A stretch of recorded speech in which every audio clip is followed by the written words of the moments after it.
Heredity and variations में आज हम देखने वाले हैं आरएनए, उसके टाइप्स और साथ में ही मोनोहाइब्रिड क्रॉस के बारे में। ठीक है, तो हम लोगों ने डीएनए देखा, ऐसे ही न्यूक्लिक एसिड, जो सेल के अंदर जो न्यूक्लिक एसिड होते हैं उसमें और एक कंपोनेंट होता है जो है आरएनए। आरएनए मतलब राइबो न्यूक्लिक एसिड। ठीक है, ये जो न्यूक्लिक एसिड है जिसके अंदर बेसिक जो कंटेंट है वो राइबोज शुगर, फॉस्फेट मॉलिक्यूल और नाइट्रोजन बेसिस होते हैं।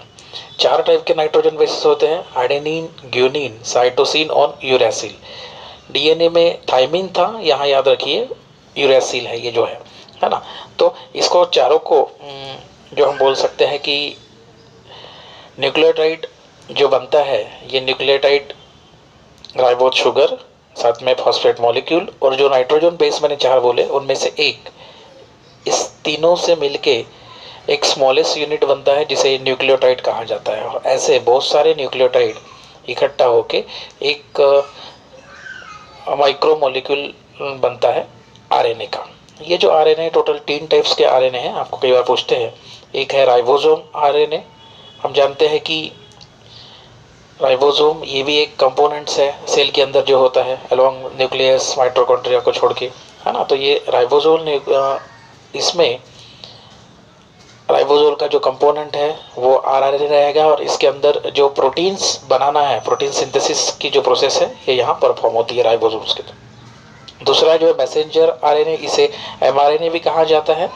तो यहाँ ये होता है कि जो सेल के अंदर जो डीएनए है वो डीएनए क्या करता है, प्रोटीन सिंथेसिस जो हो रहा है वो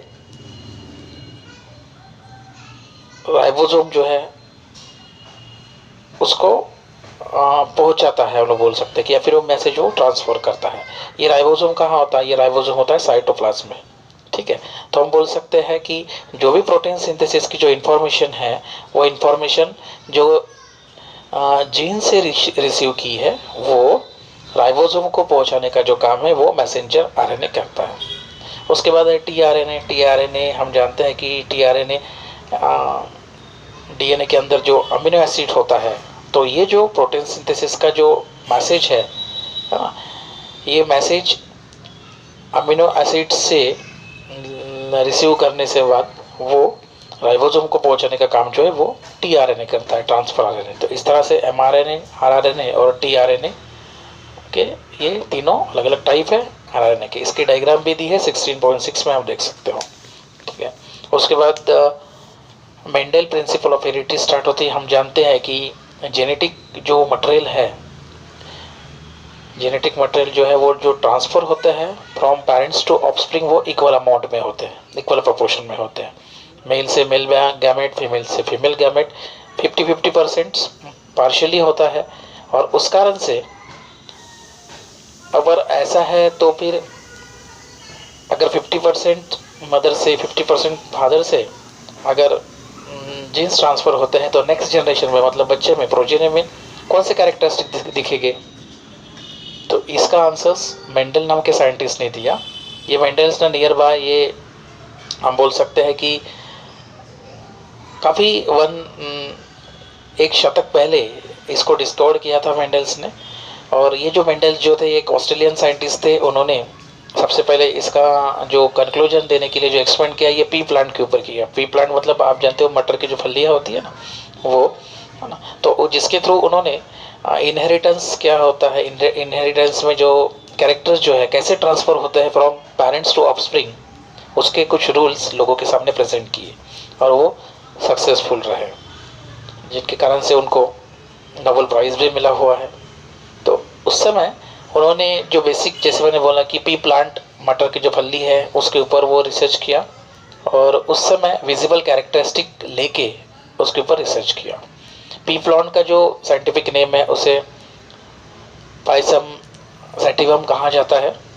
ठीक है, तो ये जो कैरेक्टरिस्टिक है ये टोटल 7 टाइप के जो अपोजिट कैरेक्टर्स है जो हमें दिख सकते हैं, ऐसे कैरेक्टर की उन्होंने स्टडी किया। आप देखोगे 16.7 में ये अपोजिट कैरेक्टर्स वाले कैरेक्टर्स दिए हैं, जैसे शेप, सीड का जो शेप है उसके जो दाने होते हैं उसका शेप, उसका कलर, फ्लावर जो लगते हैं उनका कलर, उसके बाद जो हम लोग बोलते हैं वो मटर की जो फली है शेंग जरामाट, तो उसका शेप, उस उसकी उस फली के कलर, पोजीशंस फ्लावर्स के कहाँ लगते हैं, उसके बाद उनकी हाइट, ये 7 कैरेक्टर्स जो कि विजिबल कैरेक्टर है उनके बारे में स्टडी किया।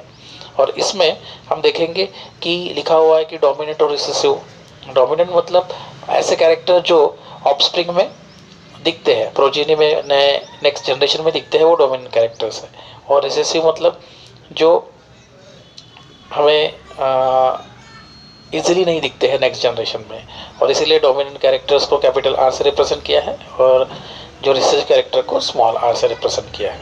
ठीक है, तो ये ऐसे डोमिनेंट और रिसेसिव जो कैरेक्टर्स है ये हमारे ह्यूमन बॉडी के अंदर भी देखने को मिलते हैं। जैसे रोलिंग टंग जो है, हमारी जो टंग है वो रोल होती है, तो ये डोमिनेंट कैरेक्टर्स है, ये मैक्सिमम देखने को मिलता है। वेराज कई लोगों की टंग जो है वो नॉन रोलिंग होती है, वो गोल घूमती नहीं है ना। ऐसे ही ब्लैक और कर्ली जो हेयर्स होते हैं ये डोमिनेंट कैरेक्टर्स है, वेराज ब्राउन और स्ट्रेट हेयर जो होते हैं वो रिसेसिव कैरेक्टर्स है। इसका मतलब क्या हुआ कि अगर कोई पर्सन्स या फिर कोई अगर फीमेल है या फिर मेल भी बोल सकते हैं हम लोग, है ना, कि किसी की टंग जो है रोल हो रही है और कोई अपोजिट मदर है समथिंग, उनकी रोलिंग टंग रोल नहीं होती है, तो ऐसे समय पे जो नेक्स्ट बच्चे जो होंगे उनमें रोलिंग टंग वाले कैरेक्टर्स देखने को मिलेंगे। समझ रहे हो, मतलब डोमिनेंट और रिसेसिव ये कैरेक्टर्स को अगर हम क्रॉस करते हैं तो आपको फर्स्ट जनरेशन में हमेशा डोमिनेंट कैरेक्टर्स मिलता है।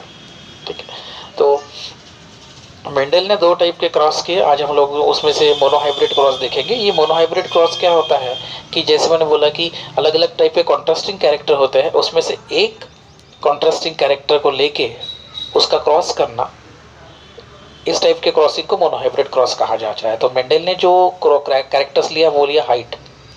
ठीक है, तो प्लांट के हाइट का कैरेक्टर्स लिया, उसमें 2 हम देखेंगे कॉन्ट्रास्टिंग कैरेक्टर्स है, एक तो ऊंचे पेड़ और एक शॉर्ट फिल ड्रॉप फ्रेम जिससे हम बोलेंगे, उनको क्रॉस किया। तो यहाँ आप देखोगे डायग्राम बॉक्स में दिया है जो कि काफ़ी इंपॉर्टेंट है। तो जिसे पेरेंटल जनरेशन में कौन से 2 कॉन्ट्रास्टिंग कैरेक्टर लिए, एक तो टॉल प्लांट्स और दूसरा ड्रॉप ड्रॉप, एक ऊंचा और एक शॉर्ट वाला, इन दोनों को क्रॉस किया गया। और ये लाइक एज अ पेरेंट्स है, इसलिए इसे पेरेंटल जनरेशन कहा जाता है, P1 जनरेशन कहा जाता है। ठीक है, टॉल प्लांट को, और जब ये देखा गया कि फर्स्ट जो जनरेशन मिली जिसे फर्स्ट फिलियल जनरेशन कहा जाता है, उसमें मतलब पेरेंट चाइल्ड जो है या फिर प्रोजेनी जो है उसमें सभी प्लांट जो है वो टॉल मिले। ठीक है, और इस कारण से टॉल प्लांट्स को डोमिनेंट कैरेक्टर्स कहा जाता है और जिसको कैपिटल लेटर से लिखा जाता है, और जो ड्रॉप्ड जो प्लांट है उसको रिसेसिव कैरेक्टर्स कहा जाता है जो स्मॉल से लिखा जाता है। ठीक है, तो इस तरह से किया गया और फिर ऐसे ही नेक्स्ट जनरेशन बनाई गई। और ये एक्सपेरिमेंट जो है पुनिट स्क्वायर के माध्यम से, एक स्क्वायर है जिसके थ्रू इजीली हम उसको समझ सकते हैं कि क्रॉसिंग करने के बाद क्या होगा, तो पुनिट स्क्वायर के थ्रू ये एक्सपेरिमेंट शो किया गया। तो यहाँ ये देखने को मिलता है कि जो पेरेंटल जनरेशन में जो पेरेंट्स थे और हमें फर्स्ट फिलियल जनरेशन में जो ऑफस्प्रिंग जो मिला उसमें डोमिनेंट कैरेक्टर्स देखने को मिले, है ना। तो ये जो है फिनोटाइप और जीनोटाइप आप देख रहे हो ना, तो फिनोटाइप रेशियो मतलब क्या है, जो हमें दिखता है एक्सटर्नल जो हमारा अपीयरेंस है, जीनोटाइप फिनोटाइप जो है ना, तो हम बोल सकते हैं कि जो ऑर्गेनिज्म मतलब जो एक्सटर्नल अपीयरेंस जो है जो हम देख सकते हैं उसे बोला जाता है फिनोटाइप। और जीनोटाइप मतलब क्या है, जीनोटाइप मतलब जो फैक्टर्स उसको विजिबल करने के लिए जो रिस्पॉन्सिबल है विच कॉल्ड द जीन्स, उसको कहा जाता है जीनोटाइप। ठीक है, तो इस तरह से होगा ये। तो फर्स्ट फिलियल जनरेशन में हमने यहाँ यही देखा कि 2 टाइप के प्लांट्स लिए थे, एक टॉल और एक हाइट, एक शॉर्ट। और फर्स्ट आपको जो जनरेशन मिला उसमें सभी टॉल मिले। तो टॉल मिले इट डजंट मीन कि उसमें कोई ड्रॉप का समावेश नहीं था, नहीं, आपका फिजिकल अपीयरेंस तो सेम देखने को मिले, है ना, लेकिन उसमें जो जीन्स जो थे F1 जनरेशन में टॉल प्लांट्स में भी कुछ शॉर्ट प्लांट्स के जीन्स वहाँ देखने को मिले, है ना। तो जैसे मैंने बोला कि फिनोटाइप और जीनोटाइप रेशो जो है वो कैलकुलेट किया जाता है। और फिनोटाइप आप देखोगे कि यहाँ फिनोटाइप जो है मतलब फिनोटाइप टॉल और ड्रॉप्ड है, उसको जीनोटाइप में टीटी और स्मॉल टीटी में है, वो जीनोटाइप को गैमेट्स में कन्वर्ट किया है। कन्वर्शन होता है ये, है ना, जिसमें केवल एक सिंगल गैमेट्स यहाँ देखने को मिलता है और उस सिंगल गैमेट से उसका क्रॉसिंग करने के बाद आपको फर्स्ट फिलियल जनरेशन मिलती है, जिसमें फिर से दो पेयर मतलब एक पेयरिंग में वो फॉर्मेशन मिलता है। तो हमेशा जो भी क्रोमोसोम्स है, जो भी कैरेक्टर्स है, ये हमेशा पेयरिंग में रहेंगे और जब गैमेट्स में होता है तो वो सिंगल में उसका क्रॉसिंग किया जाता है। आप देखो कि सेकंड फिलियल जनरेशन जो है, सेकंड फिलियल जनरेशन में क्या देखने को मिलता है, पुनेट स्क्वायर के माध्यम से वहाँ सेकंड जनरेशन में दोनों टॉल प्लांट्स लिए गए फिनोटाइप, उसका जो जीनोटाइप है वो कैपिटल टी स्मॉल टी लिया गया है और फिर उसको गैमेट्स में कन्वर्ट किया गया, सेपरेशन टी और टी, ऐसे ही टी और टी, और फिर सेकंड जनरेशन बनाया गया बाय द पुनेट स्क्वायर, है ना। तो ये पुनेट स्क्वायर बॉक्स के थ्रू टी स्मॉल टी और उनको क्रॉसिंग किया गया, और टी अगर हम करते हैं कैपिटल टी तो दोनों टी मिलता है, एक दूसरे बात कैपिटल टी स्मॉल टी मिला है, एक बार फिर से कैपिटल टी स्मॉल टी और दोनों टी स्मॉल टी। तो इस तरह से टॉल प्लांट्स और ड्वार्फ प्लांट हमें मिले हुए हैं।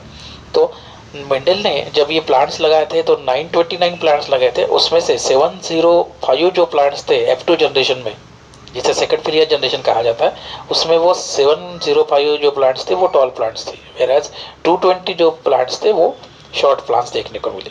और इस कारण से फिनोटाइप जो रेशियो है वो 3:1 हुआ है। ओके, 3 टॉल और 1 ड्राफ्ट। और ऐसे ही जीनोटाइप अगर जीन्स की हम बात करते हैं तो उस समय टी 1 है, कैपिटल टी स्मॉल टी 2 है और स्मॉल टी 1 है, तो 1:2:1 इस तरह से ये मिले हुए हैं। ठीक है, अगर प्योर डोमिनेंट होता है मतलब कैपिटल टी या फिर स्मॉल टी अगर है प्योर डोमिनेंट या फिर प्योर रिसेसिव है तो उसे होमोजाइगस कहा जाता है, और जो प्योर नहीं है मिक्स है जिसमें एक कैपिटल एक स्मॉल रहेगा तो उसे हेट्रोजाइगस कहा जाता है। ठीक है स्टूडेंट, आज हम लोगों ने RNA उसके टाइप्स और मोनोहाइब्रिड क्रॉस के बारे में देखा। Thank you.